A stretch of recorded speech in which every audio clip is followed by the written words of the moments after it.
할렐루야. 한 주간 평안하셨죠? 오늘 수요일 저녁 예배 1월 26일 수요일 저녁 예배에 모신 분들을 예수 그리스도의 이름으로 환영합니다. 우리 다같이 마음을 모아서 신앙 고백합니다. 전능하사 천지를 만드신 하나님 아버지를 내가 믿사오며 그 외아들 우리 주 예수 그리스도를 믿사오니 이는 성령으로 잉태하사 동정녀 마리아에게 나시고 본디오 빌라도에게 고난을 받사 십자가에 못 박혀 죽으시고 장사한 지 사흘 만에 죽은 자 가운데서 다시 살아나시며 하늘에 오르사 전능하신 하나님 우편에 앉아 계시다가 저리로서 사는 자와 죽은 자를 심판하러 오시리라. 성령을 믿사오며 거룩한 공회와 성도가 서로 교통하는 것과 죄를 사해 주시는 것과 몸이 다시 사는 것과 영원히 사는 것을 믿사옵나이다. 아멘. 오늘은 우리 찬송가가 아닌 복음성가를 함께 불러볼까요? 복음성가 중에서 제가 좋아하는 찬양인데 예수는 참포도나무, 예수는 참포도나무. 파워포인트가 화면에 나갑니다. 예수는 참포도나무, 우리는 가지이니 성령의 열매 맺고저 주님 안에 영원히 살리라. 주 안에 살리라. 주 안에 살리라.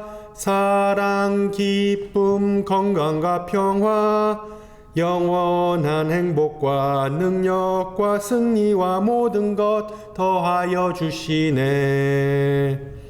예수는 선하신 목자, 우리는 양떼이니 푸른 들 맑은 물가로 주가 친히 이끌어 주시네.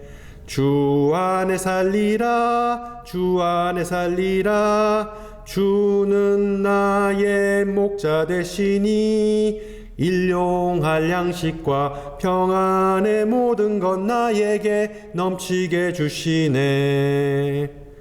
예수는 생명의 참길, 우리는 순례자니 모든 것 주께 맡기고 주가 가신 그 길을 걸으리. 주 안에 살리라. 주 안에 살리라.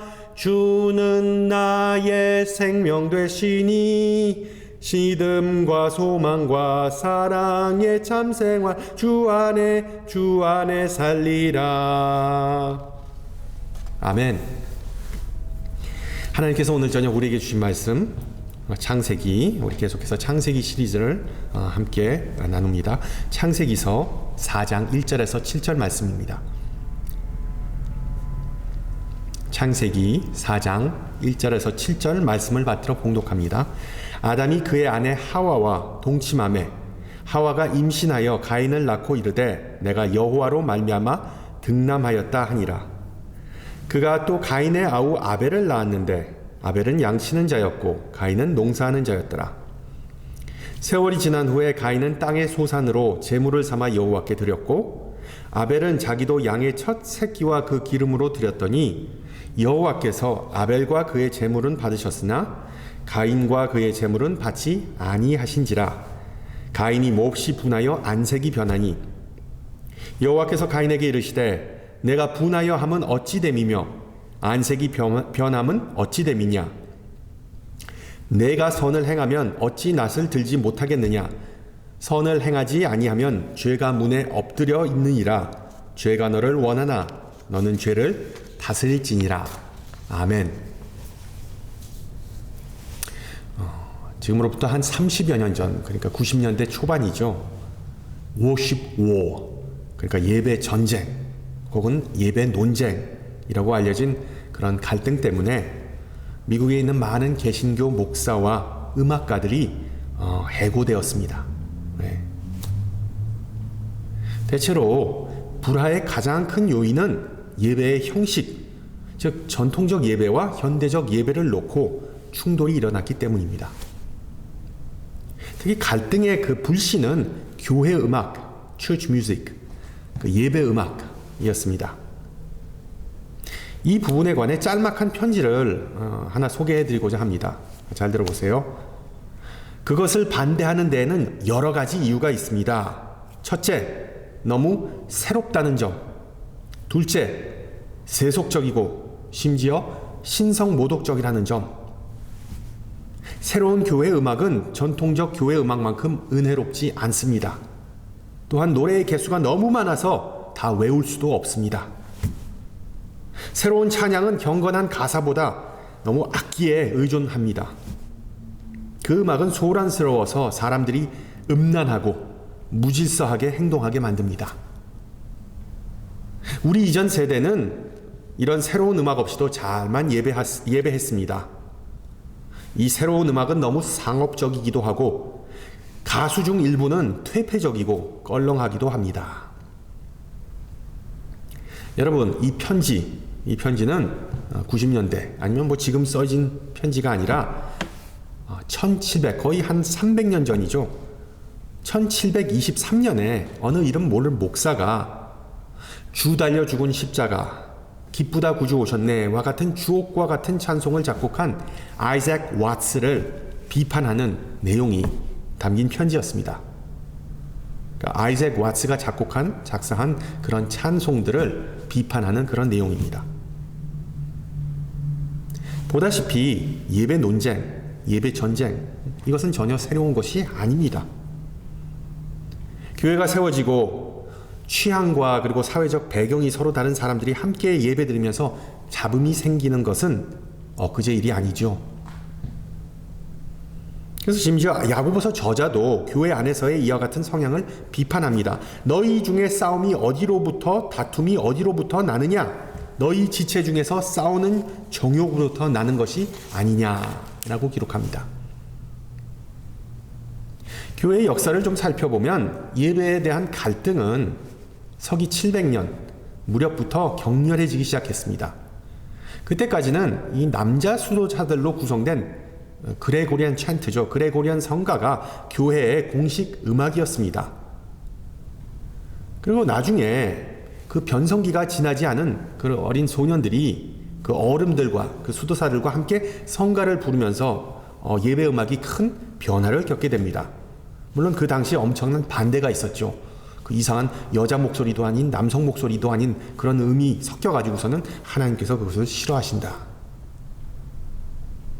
그리고 좀 더 나중에 아예 화성악이 등장하면서 성가에 그 화음이 더해졌습니다.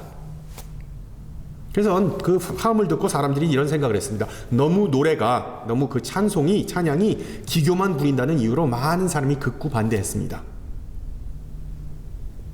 그리고 또 나중에 종교개혁 시대에 이르러 종교개혁자 마틴 루터가 그 로마 캐톨릭 미사가 아닌 이제 개신교 예배를 위해 처음으로 찬송을 작사하기 시작했습니다. 그때까지는 다 그 로마 캐톨릭 교회 노래를 불렀으니까는 이제 예배가 바뀌었으니까는 새로운 노래를 만들어야 되겠죠. 그래서 이런 찬송을 작사하면서 어떤 비판을 듣게 됐냐면은 성도들은 그 루터가 불경하게 술집 음악, 태번 뮤직이죠. 술집 음악을 교회 음악으로 둔갑시켰다라고 비판했습니다. 세속적인 음악을 그냥 무분별하게 끌어들여왔다는 그런 비판이죠. 그리고 얼마 안 있어 또 한 명의 종교개혁자 칼빈은 운율로 노래한 구약의 시편만이 예배에 적합하다라고 주장하면서 그 칼빈의 추종자들과 칼빈주의자들과 루터의 추종자들 사이에 큰 분열을 야기했습니다. 그래서 아직도 이 정말 보수적 칼빈주의 교단에서는 예배 시간에 오직 시편으로만 구성된 찬양집을 고수합니다.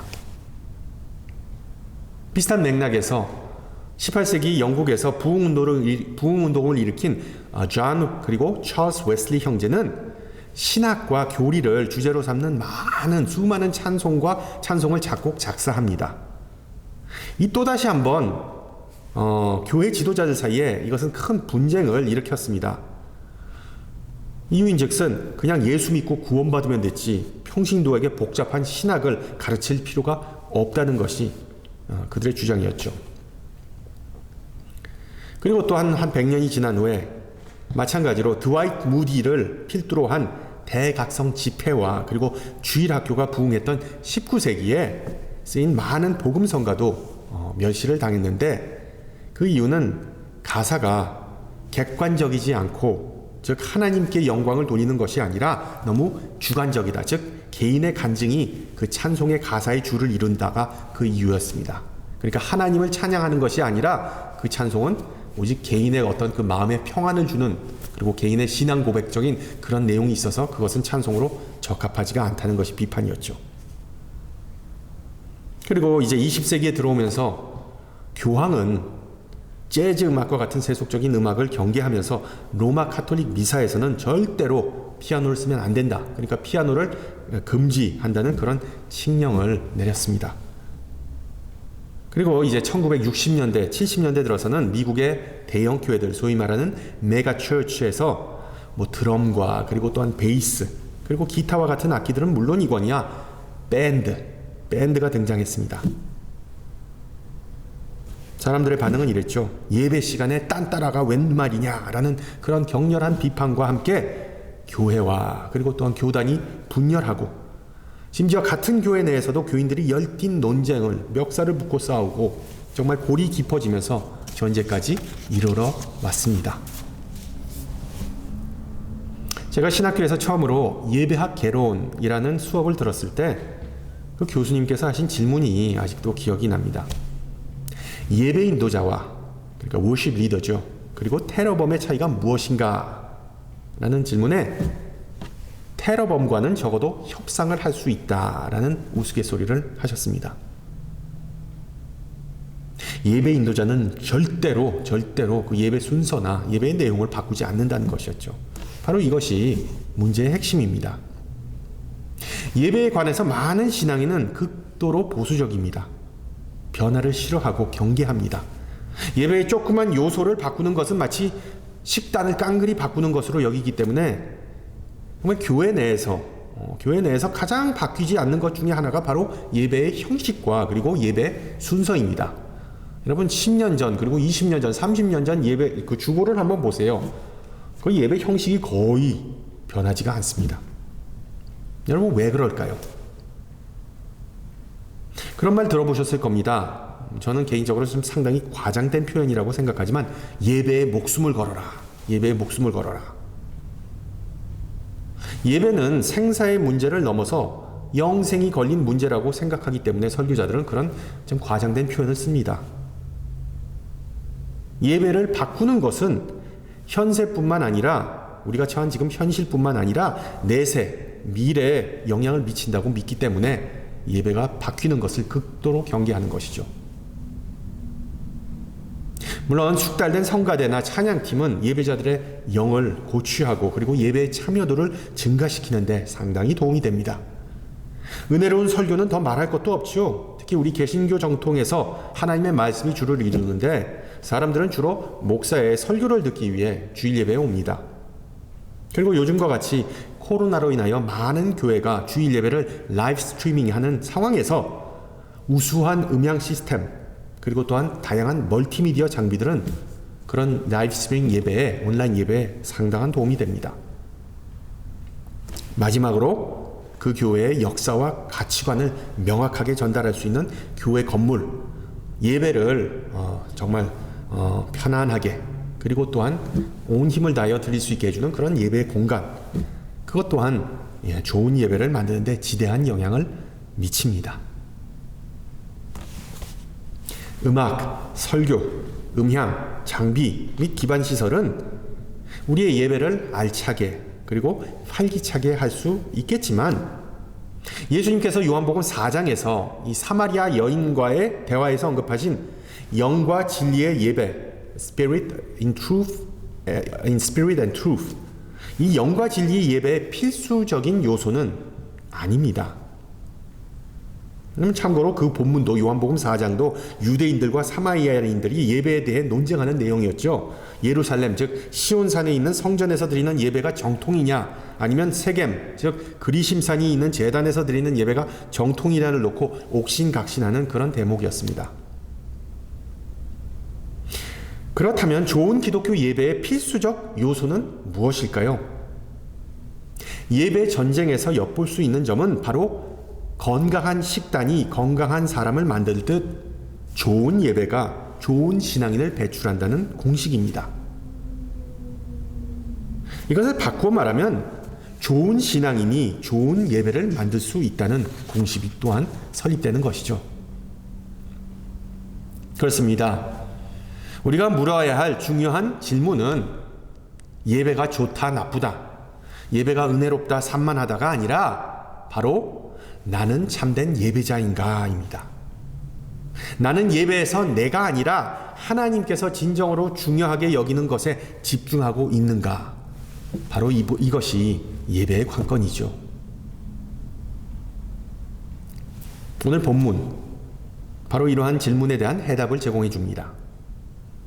아이러니하게도 가인과 아벨 이 두 형제가 하나님에게 드린 첫째 예배 분쟁의 시초가 되고 또한 인류 역사상 첫째 살인으로 이어지게 됩니다.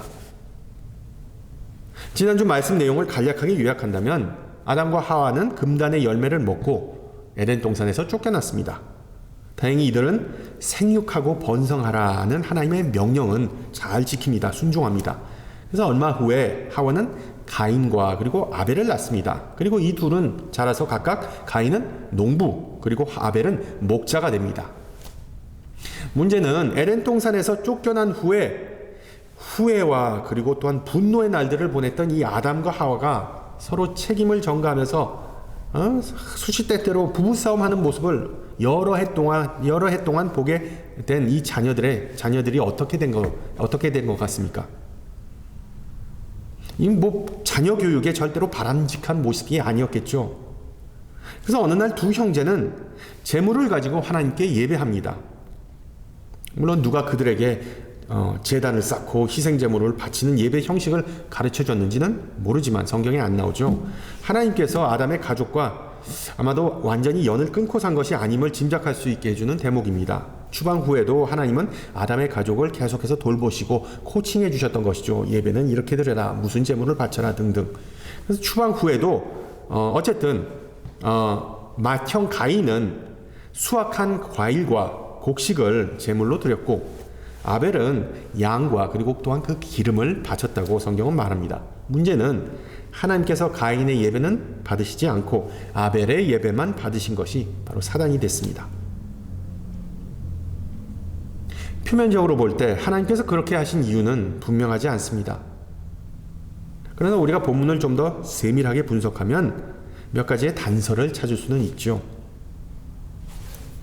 성경은 말하기는 가인과 아벨은 그들이 가진 것, 즉 가축과 그리고 또한 추수한 것을 가지고 하나님께 제물로 드렸다고 성경은 기록합니다. 그러나 이 둘 사이에 미묘한 차이가 있었습니다. 아벨이 형 가인보다 좀 더 민감하고 사려 깊었던 것으로 보이는데 4절을 보시면 아벨이 양의 첫 새끼와 그 기름으로 예배했다고 기록합니다. 다시 말해서 아벨은 자신의 것과 그리고 또한 하나님에게 속한 것을 세심하게 구별한 후에 예배한 것이죠. 게다가 본문은 또한 아벨이 기름을 드렸다고 기록합니다. 요즘은 가게에 가서 원하는 만큼의 기름을 살 수 있지만 고대 시대에는 식물이나 동물의 지방에서 기름을 추출하기가 쉽지 않았기 때문에 기름은 정말 희소하고 그리고 귀했습니다. 값졌습니다. 간단히 말해서 가인의 예물은 그가 가진 소유 중에 아무렇게 고른 부분이었고 아벨의 제물은 그가 가진 소유 중에 선별한 특정한 부분이었습니다. 그리고 선별은 옆으로 구분하는 것이죠. 히브리어로 코데시, 즉 거룩입니다. 거룩. 레위기에서 하나님은 모든 이스라엘 백성에게 희생 제물로 하나님에게 예배하고 감사하라고 명령하십니다. 부자는 소나 송아지들, 그리고 가난한 사람은 염소나 양을 바치라고 말씀하시죠. 극도로 가난한 자는, 극빈한 사람은 단순히 어떤 비둘기나 곡물을 바칠 수도 있었습니다. 어떤 종류의 제물을 제단에 가지고 오든 주의사항은 단 한 가지였습니다. 흠이 있고 부정한 것, 즉 피 흘리는 짐승, 어떤 흠이 있는 짐승을 제물로 드려서는 절대로 안 된다는 것이었죠.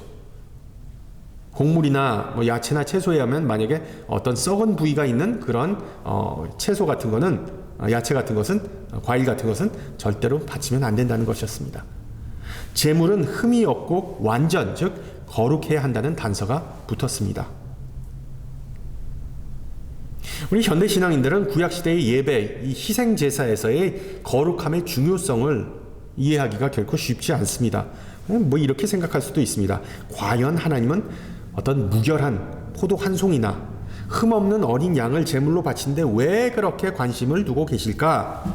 하나님은 창조주 하나님이시니까 얼마든지 흠이 없고 완벽한 제물들을 만들어내실 수 있는데 왜 그렇게 번거로운 일을 사람에게 시키실까?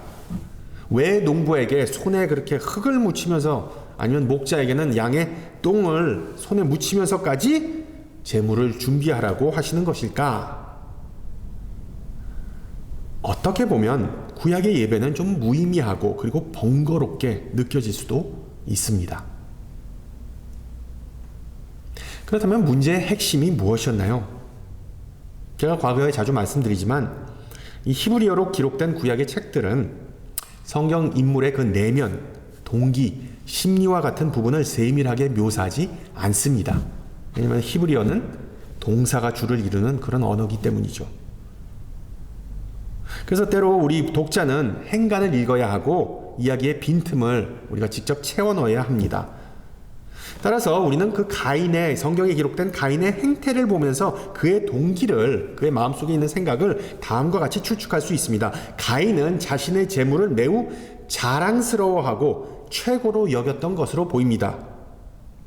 왜? 그는 하나님께서 자신과 마찬가지로 그의 재물을 귀하게 여기고 기뻐하실 것이라는 확신을 가졌기 때문이죠. 그러나 하나님은 그의 재물을 경멸하지만 동생 아벨의 제물을 완전하고 거룩한 희생제사로 연납하십니다. 왜 하나님께서 가인의 제물을 업신 여기셨는가에 대해 아직까지도 좀 확실한 정답을 알 수는 없지만, 왜냐하면 그 가인의 마음 상태만을 추측하기 때문에 아마도 가인이 자신의 제물을 드린 그 방식, 그 마음가짐에 문제가 있었던 것으로 보입니다. 그 제물 자체가 흠이 있는지 부정한지 여부는 부수적인 문제였습니다. 하나님의 마음에 들지 않은 부분은 그 가인의 교만과 자기 중심적, 그 어떤 대단한 확신, 그것이 바로 문제였습니다. 하나님의 마음에 들지 않는 부분은 가인의 그 교만과 그 자기 중심적인 그런 태도였습니다. 쉽게 말해서 가인의 제사, 그의 예배가 거룩하지 않았다는 것은 그의 생각과 그리고 또 그의 마음이 거룩하지 않았다는 의미입니다. 그는 하나님을 위해 아무것도 준비하지도 구별하지도 않았습니다. 그리고 당연히 하나님은 가인의 예배를 기뻐하시지 않았습니다. 하나님은 가인의 중심이 실제로 하나님을 높이고 감사하는 마음이 없었다는 것을 꿰뚫어 보셨기 때문이죠.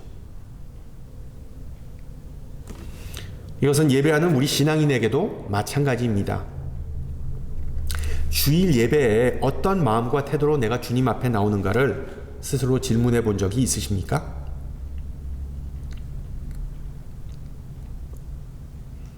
우리가 어떤 태도나 마음가짐을 가지고 하나님 앞에 나오냐에 따라 예배가 밋밋해지거나 풍요로워질 수 있는 것입니다. 여러분 주일 학교 때부터 숱하게 들어왔던 내용이자 그럼 우리 자녀들에게도 꾸준히 가르쳐야 할 예배의 원리입니다. 주일 아침에 화평한 마음으로 하나님 앞에 나와라. 기도로 예배를 준비하라. 제물, 즉 헌금을 하나님을 사랑하고 감사하는 마음으로 바쳐라 등등. 가인과는 다르게 아벨의 제물은 거룩했고 그의 생각과 마음도 거룩했습니다. 그는 자신의 제물과 더불어 자신의 삶을 하나님께 바쳤던 것입니다. 그래서 하나님은 그의 예배를 기뻐하셨습니다. 많은 사람이 하늘에 계신 아버지가 거룩하시니 너희도 거룩하시라 라는 예수님의 말씀을 오해하는 경향이 있습니다. 창조주 하나님은 그의 자녀 우리를 잘 아십니다. 너무나 잘 아십니다. 우리 중에 완전 무결한 이는 아무도 없고 모든 사람이 허물과 죄가 있다는 사실을 아는 분이 바로 우리 하나님이십니다. 따라서 하나님은 우리에게 완벽함을, perfection을 원하는 것이 아닙니다. 하나님은 티끌만한 틈없는 동물이나 농작물 같은 것은 이 세상에 없다는 것을 너무나도 잘 아십니다. 하나님께서 원하시는 거룩이란 어떤 외형적이거나 도덕적이거나 예식적으로 완전한 그런 제물 또는 예배가 아니라 예배 속에서 하나님에 대한 전적인 헌신과 그리고 또한 의존을 의미하시는 것입니다. 역설적이지만 예배는 이사야 선지자처럼 우리가 거룩하신 하나님 앞에 서서 우리 자신이 얼마나 불완전하고 부정한 존재인지를 깨닫는 초라하고 어떻게 보면 비참한 사건입니다. 그러나 또한 예배는 우리의 부정함과 허물에도 불구하고 하나님은 우리의 마음과 뜻과 삶을 받아주신다는 은혜의 사건이죠. 7절을 보세요. 하나님은 가인에게 응답하시는데 하나님의 거룩함이나 자신의 연약함을 경시하는, 무시하는 모든 사람에게 주시는 경고문입니다. 내가 선을 행하면 어찌 낯을 들지 못하겠느냐? 선을 행하지 아니하면 죄가 문에 엎드려 있느니라. 죄가 너를 원하나 너는 죄를 다스릴지니라. 가인은 분노 조절 장애가 있어 보입니다. 분명히 가인의 그 내면에 있는 그 어떤 것 때문에 그의 재물을 하나님께서 기쁘게 받지 않으시는 것입니다. 하나님은 가인의 내면에 있는 그 죄, 그 교만, 자기 중심적인 그 죄를 지적하십니다. 죄는 하나님께서 주신 것을 감사하지 않고 오히려 그것을 당연하게 여기거나 그 영광을 하나님이 아닌 자신에게 돌리고 싶어하는 마음입니다. 바로 가인의 마음이죠. 가인의 예배에서 하나님께서 하나님을 언짢게 한 부분은 재물에 대한 부주의한 태도뿐만 아니라 하나님의 말씀에 대한 부적절한 반응입니다. 9절을 보시면 가인은 하나님에게 내가 동생 뒤를 봐주는 사람이냐고 오히려 화를 내죠. 여러분, 죄는 하나님의 말씀을 경청하지 않고 듣기 싫어하는 그런 마음입니다.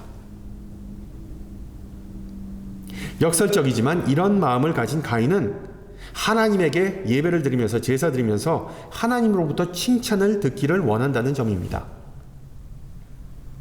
어떤 의미에서 가인은 많은 예배자처럼 하나님의 인정과 그리고 또한 칭찬을 갖기를 원합니다. 성공적이기를 원합니다. 축복받기를 원합니다. 그러나 주님은 가인이 성공하는 것에는 아무런 관심이 없으셨습니다. 왜냐? 하나님께서 가인에게 정말로 바라시는 것은 성공이 아니라 열매였습니다. 즉, 포도나무를 돌보고 필요할 때 가지를 치고 썩은 부위를 떼어내고 그리고 또 항상 감사와 경이함으로 그 열매를 수확하는 것이 바로 그것이 열매입니다. 오늘 설교 제목의 메시지이기도 하죠. 예배는 성공이 아니라 열매를 맺는 것이 핵심입니다. 여러분, 달란트의 비유를 한번 생각해 보세요. 한 달란트 받은 종은 성공하지 못해서가 아니라 장사를 해서 대박을 터뜨리지 못하라 게으름으로 소극적으로 나와서 주인의 그 멸시를 받았습니다. 주인은 열정적이고 근면하고 성실하게 섬긴 다른 두 종을 칭찬했던 것처럼 많이 받았는지 적게 받았는지는 중요하지가 않습니다. 기독교 영성 작가 헨리 나우에는 하나님과 우리에게 진정한 기쁨이 되는 것은 성공이 아니라 열매이다 라는 것을 지적했습니다. 따라서 오늘 본문에 나온 이야기는 하나님의 어떤 편애나 예배의 형식을 따지는 것이 아니라 예배자가 하나님을 대하는 그 자세와 방식에 초점을 맞추는 것입니다. 가인은 자신의 그 분노와 욕망을 조금 다스리기만 했다면 옳은 일을 하고 바른 예배, 좋은 예배, 하나님께서 기뻐하시는 예배를 할 수 있었습니다. 그러나 안타깝게도 그는 그렇게 하지 못하였고 결국 인류 역사상 최초의 예배는 드라마 오징어 게임처럼 끔찍한 살인 사건으로 마무리되게 됩니다. 사도 바울은 로마서에서 죄는 일종의 초자연적인 힘, 인간의 그 어떤 이해와 능력을 초월한 우주적인 힘이라고 묘사합니다. 같은 맥락에서 베드로는 죄가 우리를 우는 사자처럼 삼킬 준비가 되어 있다고 기록합니다. 실제로 죄의 그 견인력과 영향력은 실질적이고 현실적이고 그리고 매우 강력합니다. 지난주에 말씀드렸듯이 우리 그리스도인이 하나님의 형상을 보존하고 선하고 옳은 일을 행하는 유일한 방법은 코로나 시대의 바이러스에 노출되는 것을 피하고자 사회적 거리두기를 하는 것처럼 죄를 최대한 멀리하는 것입니다. 그러나 그러한 방역 아니면 방어적인 전략으로 충분하지 않을 때가 있죠. 우리는 올바른 예배, 신령과 진리로 예배하는 데 힘을 쓰면서 죄와 싸우고 그리고 죄를 정복해야 합니다. 하나님께서는 당신 있는 그대로를 사랑하십니다. 많이 들어본 내용이지만 오해의 소지가 있는 문구입니다. 이 표현은 마치 인간이 아무것도 바꿀 필요가 없고 인간은 회개할 필요도 없고 하나님께서 싫어하시는 구습에서 돌아설 필요가 없다는 식의 오해의 소지를 내포하고 있기 때문이죠.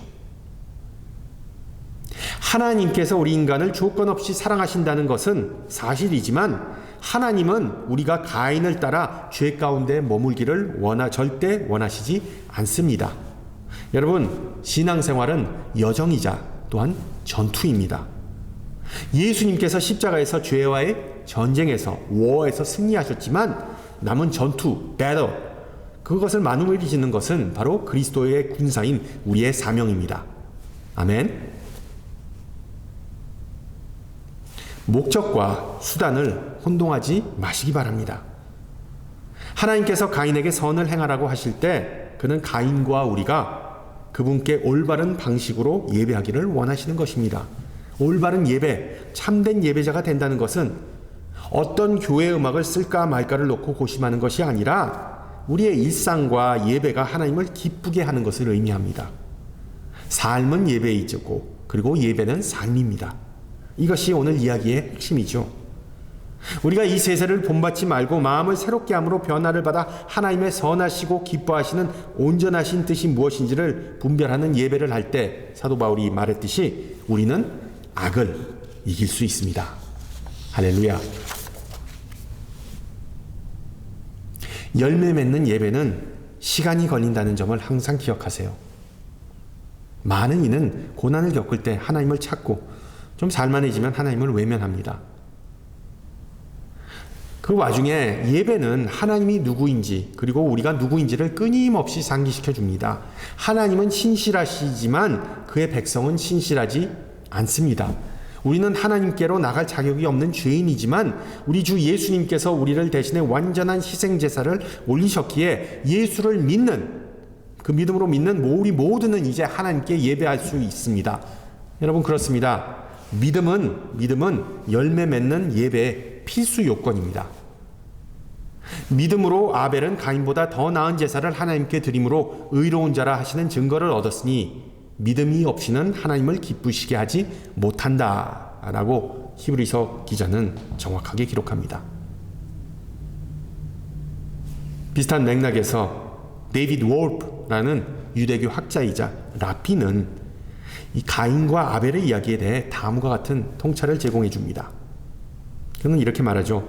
믿음은 하나의 질문, 즉 성경의 첫째 질문, first question을 해서 시작합니다. 에덴 동산에서 하나님은 아담에게 Where are you? 내가 어디 있느냐? 라고 질문하십니다. 그리고 이 질문은 매 순간 한평생 우리 각자에게 주어지는 질문입니다. 그리고 성경은 이 첫째 질문을 둘째 질문, second question으로 답합니다. 성경에 최초로 나온 둘째 질문은 아벨이 살해당한 직후에 또 나옵니다. 하나님은 가인에게, 살인자에게 내 아우가 어디 있느냐? Where is your brother? 라고 물으시죠.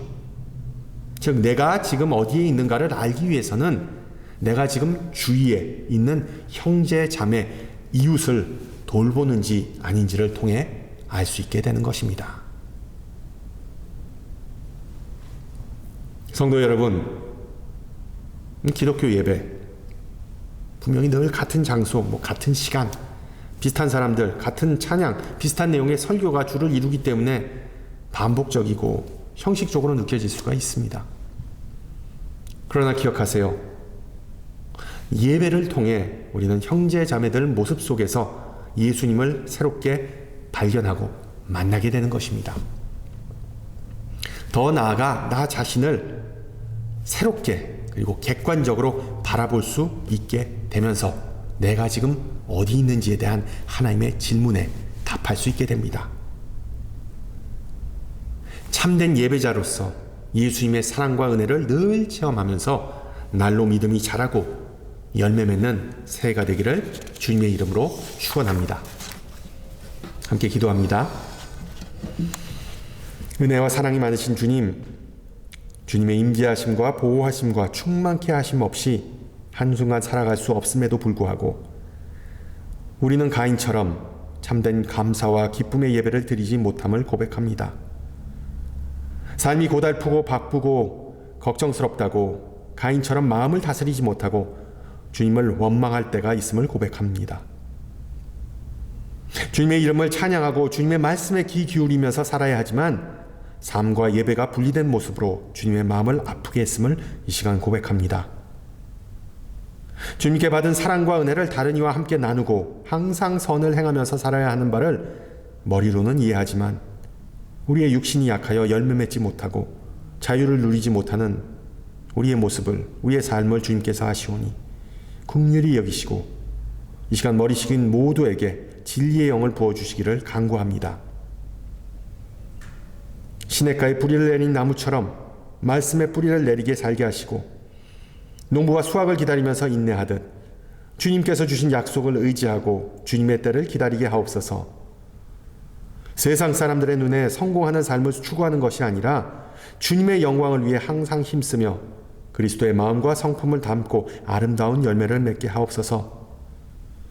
사랑의 주님, 이 시간 코로나로 인하여 집에서 격리하고 아파하는 모든 이들은 주님께서 일일이 방문하시어 위로와 용기 주시고 주님의 주권과 인자함을 다시 의지하게 하옵소서. 또한 각종 질병이나 노환으로 병상에서 괴로워하는 이들에게 치유의 손길로 어루만져 주시고 특히 우리 가운데 태아의 열매를 기다리는 부모에게는 지혜와 사랑하는 마음을 주시옵고 이 시간 지구촌 곳곳에서 복음을 위해 고전하는 주님의 종들과 공동체를 지키시고 강건케 하옵소서. 함께 주님 가르쳐 주신 기도합니다.